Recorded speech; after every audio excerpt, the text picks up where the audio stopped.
Hi అండి, welcome back to my channel naans kitchen. నేను మీ శిరీషానంద. ఈరోజు మనం చాలా మోస్ట్లీ ప్రిఫర్ చేసుకున్న చికెన్ షాలో ఫ్రై ఎలా చేయాలో చూద్దాం. ముందుగా ప్యాన్లో ఆయిల్ తీసుకుని 1 ఇంచ్ దాల్చిని, 2 లవంగ్, 1 మరాఠీ ముగ్గ, 1 ఇలాచీ, తేజ్ పత్తా లేదా బే లీఫ్ 2 నుంచి 3 కట్ చేసుకున్నాను. కిలో ఆనియన్ కోసం అని చెప్పి 2 పెద్ద ఆనియన్స్ని చాప్ చేసుకున్నాము.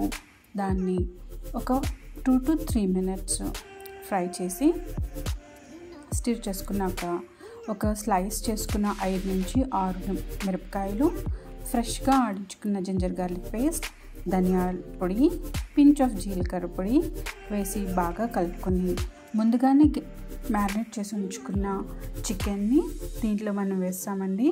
ఉప్పు, కారం, పసుపు, కొంచెం ఆయిల్ వేసి మ్యారినేట్ చేసాము. ఈ షాలో ఫ్రై మోస్ట్లీ 25 to 30 minutesలో తీసుకుంటుందండి. Mostly low flame and no water. Low ఫ్లేమ్లో పెట్టి మూత పెట్టుకొని దగ్గరగా ప్రతి 3 to 4 minutesకి కలుపుకుంటూ వెళ్తే సరిపోతుంది.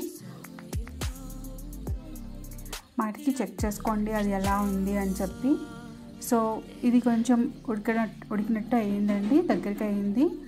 సో ఇది చూస్తే టేస్ట్ అవన్నీ చూస్తే సరిపోయాయి, కారం, ఉప్పు అన్నీ. సో దీంట్లో నేను కొంచెం ఇప్పుడు చికెన్ మసాలా వేసుకుంటున్నాను. చికెన్ మసాలా వేసుకుని బాగా కలుపుకుందాం. తర్వాత దీన్ని కొంచెం కొరియాండర్తో గార్నిష్ చేసుకుందాం.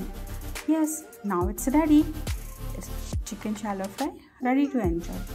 మీకు ఈ రెసిపీ నచ్చినట్లయితే మీరు మీ ఫ్యామిలీ మెంబర్స్తో, ఫ్రెండ్స్తో షేర్ చేసుకోండి. Thank you for watching. For more videos please do subscribe to my channel. For notification please do click the bell icon. Thank you. Have a good day. See you in the next video.